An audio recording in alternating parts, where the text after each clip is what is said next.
አላችሁ ሁለቱም ለእምነቱ ተከታዮች ቅዱስ መጽሐፎች ናቸው። በጣም አደገኛ ነገር ነው እያስተላለፈ ያለው። ይሄ አደገኛ ነገሩ ደግሞ ምንድነው? የነጮቹ ደባና ሴራ በኢትዮጵያኖች ላይ መቀጠል አለበት ብሎ ነው እያስተላለፈው እያስተማረ ያለው ልጅ። በጣም አደገኛ ነው ያልኩት ለምን እንደሆነ ልንገራችሁ። ወደ አነሳው ሐሳብ ከመምጣቴ በፊት በጣም ተረጋግቶ ስርዓት ባለው መንገድ ነው የሚያወራው። ይሄ ልጅ የተለያዩ ፖለቲከኞችን ሲያወያይ ሲነጋገር ዲስከስ ሲያደርግ አልፎ አልፎ ሰማዋለሁኝ። በጣም አደገኛ ልጅ ነው። አሁን የፖለቲካ ሰዎችን እያወያየ ራሱ የፖለቲካ ሐሳቡን እየሰጠ ይሄ ነገር ጥሩ አይደለም ይሄ ነገር ጥሩ አይደለም እያለ እያወያየ እየተወያየ ሐሳብ እየሰጠ በዚህኛው ጉዳይ ላይ ደግሞ ሁለቱም ቅዱስ መጽሐፍ ነው፣ ክርስቲያን ለክርስቲያን ቢሆን ውይይቱ ያስኬዳል፣ ሙስሊም ሻአና ሱኒ ቢሆን ያስኬዳል። እንዴት ነው ክርስቲያንና እስላምን ዲቤት ማድረግ የምትሞክሩት? ይሄ አሰስገሰስ ነው፣ ትክክለኛ ነገር አይደለም እያለን ያለው።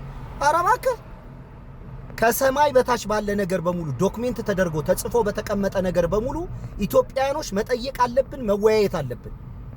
ይልቅ አንተ መምከር የነበረብህ ከዚህ በፊትም ስትናገር እንደነበረው በማንኛውም ነገር ላይ ስንወያይ ስድብ መኖር የለበትም፣ ሐሳብ መለዋወጥ አለብን፣ ትግስት ማድረግ አለብን።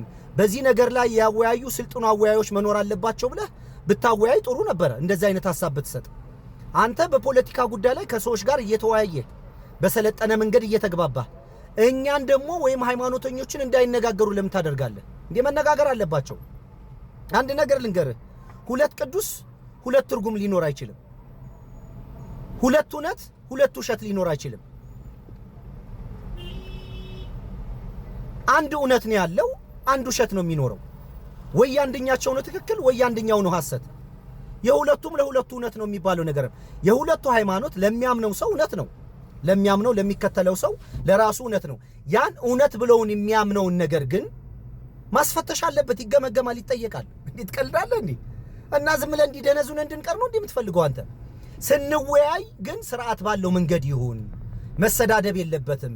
የሰው ሃይማኖት መሰደብ የለበትም። አመለካከቱን ብቻ ሐሳቡን ብቻ ፒክ አድርገን የትኛው ነው ለእግዚአብሔር የሚቀርበው ፈጣሪ የሚለውን ነገር የትኛው ጽሑፍ ነው የሚገልጠው? ይሄ ነገሮች እንደው የፈጣሪን ነገር ውስጥ ያሳያል ወይ ነውር አይደለም ወይ ምናምን ብሎ በዚህ ዘመን መወያየት አለብን። ለምንድን ነው የማንወያየው? መነጋገር አለብን። ለምን ትነጋገራላችሁ? ምንም ምን ያልገባኝ ምናምን ካልክ እንዲገባ ወይም ከሌሎች ሰዎች ጋር መወያየት እንጂ አንተ እንደ ልብህ እያወራህ እንደ ልብህ እየተነጋገርክ የሰለጠነ ሀገር ተቀምጠህ እኛ እንዳንወያይ። እንዲያውም እንደዚህ አይደለም መሆን ያለበት። ትልልቅ መድረኮች ትልልቅ ኮንፈረንሶች እየተዘጋጁ የየትኛውም ሃይማኖት መድረክ ላይ ኤቲስቶችን ጨምሮ መወያየት አለብን። መወያየት መልመድ አለብን ብራዘር። አእምሯችን አያስብም፣ አእምሯችን አይጠይቅም። ሃይማኖትም ያደረገን እንደዚህ ነው፣ እንዳንጠይቅ፣ እንዳናውቅ፣ እንዳንመራመር። ሃይማኖት ሳይሆን ሃይማኖተኞች እኛም ብቻ ስሙ፣ እኛ ብቻ የምንለው ትክክል ነው። ፕሮግራም ያደረጉብን ነገር ብቻ ይዘን እንድንንቀሳቀስ ሰው እንደመሆናችን መጠን አክት ማድረግ አለብን። እኛ ነው ይሄ ነገር አይገባኝም፣ ይሄ ነገር ትክክል አይደለም እያለ በየትኛውም ሃይማኖት የተቀመጠ ምእመናን በሙሉ ብሎ ነው መነጋገር ያለበት። ዝም ብሎ ለምን እንደነዘን እንቀመጣለን? እንደዚህ ማሰብና መጠየቅ ስንጀምር በሁሉ ነገር ሰክሰስፉል እንሆናለን። ለምንድነው ፖለቲካችን የተበላሸው? ለምንድነው በንግድ ዜሮ ይሆን ነው? ለምንድነው አብዛኞቻችን ሌባ ውሸታም ሆነን የቀረ ነው? ለምንድነው ደሃ ደንቆሮ ሆነን የቀረ ነው?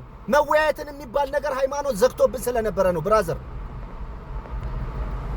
አትቀራረቡ፣ አትነጋገሩ፣ አንቺም በራስሽ እኔም በራስሽ የሚባል ነገር የለም። እንወያያለን። ስንወያይ ግን ሰላማዊ በሆነ መንገድ ይሄ ነገር እግዚአብሔርን አይወክልም፣ ይሄ ነገር አምላክን አይወክልም፣ ይሄ ነገር ትክክል አይደለም፣ ይሄ ነገር እንደዚህ ነው፣ ጀሃነምና ገነት ጀነትና መንግስተ ሰማያት እግዚአብሔር እንዴት ፈጠረ? ሃይማኖት ማስረዳት አለበት። ከሃይማኖት ውጭ ያሉትም ሲጠይቁ መልስ መመለስ አለባቸው። እና መወያየት የሚባል ነገር እንዲያውም ባህል ነው ማድረግ ያለብን። እኛ መች ተወያይተን እናውቃለን? ገና አሁን እየተለማመድ እንደገና መልሰህ ልታፈዝን እችኑ ልታደርቅብን ትፈልጋለህ እንዴ? አሁን ትናንት የተደረገው ውይይት አንጻራዊ እኮ ነው፣ ምንም ተወያይተን ስለማናቅ እንጂ ሁለቱም በሁለቱም ሳይድ የነበረው መገፋፋት፣ እልህኝነት፣ የህፃን ስራ ናኔ ቤት ናንቺ ቤት ታያታለህ ምናምን የሚለውን እሱን ትተን አትሊስት መወያየት መጀመራቸውን እንኳን አፕሪሼት አደረግን። እንደዛም ሆኖ በነበረው ውይይት ላይ ማን ነው የተሻለ ነገር ያሳየው ብለን እኔ ለምሳሌ ላይቭ ገብቼ ከወንድሞቼ ጋር ስወያይ ነበር። በሁሱና በእፎይ መካከል ያለውን የእድሜ ልዩነት አስቀምጬ ሁሱ በተረጋጋ መንገድ ነገሮችን ለማስረዳት ያደረገበትን ጥረት እኮ አፕሪሼት አደረግን። እፎይን እኮ መጥቶ ለመወያየት መሞከሩ ዕውቀት ባይኖረውም ሰላማዊ ውይይት ከወንድሞቹ ጋር ማድረግ ባይፈልግም ዳር ላይ ቁጭ ብሎ ብጥብጥ ንትርክ ነው የሚፈልገው እሱ ለመወያየት ራሱ መጀመሩ መሞከሩን እኮ አፕሪሼት አደረግን። ነገ ከነገ ወዲያ ደግሞ አንተ እንዲያውም ብታወያቸው አንተ ጎበዝን የሚያዋይ ባህልና ችሎታ አለ። እንዲያውም አንተን እኔ ያደራምልህ አንተ ጠርተህ ሰዓት ይዘህ ደቂቃ ይዘህ ከስርዓትና ከተሰጣቸው ርዕስ እንዳይወጡ ለምን አታወያቸውም? አንተ ይሄ የስልጣን ጥም ያሰከራቸውን ፖለቲከኞች ስታወያይ ነው የምትውለው። እነዚህንም አወያይተህ እንትን ማለት አለ። ኦርቶዶክስና ፕሮቴስታንት ስታወያይ ነበር። አላሁ አለም እስላምና ክርስቲያን ስታወያይ ብታወያይ እንደዚህ አይነት ሐሳብ አትሰጥም ብያስለ እነዚህን ልጆች ቀጥረህ ለምን አታወያያቸው? ማለት አለህ ልምድ አለህ ችሎታ አለህ ለምን ይወያያሉ? ኧረ እባክህ እየተሳሳትንም እየተሰዳደብንም እያንቦጫረቅንም ቢሆን ውይይት መልመድ አለብን። ከዛ እየጠራ እየተስተካከል እንሰለጥናለን። ከዛ በኋላ ኖርማል ይሆናል። በማንኛውም ጉዳይ ሀበሻ መወያየት ይጀምራል። የሚፈራው ነገር አይኖርም።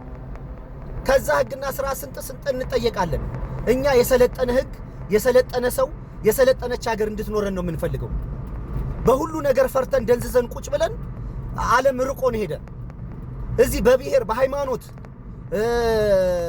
በአና በት በምናምን እየተገዳደልን እየተሰዳደብን ደሃ ደንቆሮ ሆነን የቀረነው ለምንድነው? ስለማንወያይ ስለማንጠይቅ ስለማናስብ። ለዚህ ደግሞ ትልቁን ድርሻ የወሰደው ማን ነው? ሃይማኖት። አርፈ ተቀመጥ መጠየቅ አትችልም እሱ እያለ አስፈራርቶ ከልጅነታችን ደነዝ ሆነን የቀረነው በዚህ ነው። አሁን እንወያያለን ብራዘር። የምንፈራው ነገር የለም። በየትኛውም ጉዳይ ላይ ኢትዮጵያኖች መወያየት መልመድ አለብን። አንተ የምታወያያቸው ፖለቲከኞች ግን ሁሉ ጊዜ የስልጣን ጥም አስክሯቸው ወንበር ከመፈለግ ውጭ እኛንም እነሱንም ሌሎችንም ነፃ የሚያወጣ ሐሳብ አምጥቶ አያውቅም። ይሄ ኢትዮጵያኖች በሙሉ ችግር ነው፣ ከኛው ስለወጡ ማለት ነው። ስለዚህ በፖለቲካችንም የሰለጠን ተወያዮች፣ በሃይማኖቱም የሰለጠን ተወያዮች፣ በምክንያት ምናምን የተሻለ ሐሳብ ሲመጣ ምንረታ ምንሸነፍ፣ ዕውቀታችንን በአግባብና በስርዓት ምንሸጥ የሰለጠን ዜጋ መሆን አለብን ብራዘር። የሰለጠነ ከተማ ላይ ተጠቀምጠህ እኛን አትወያዩ ማለት አትችልም። መልካም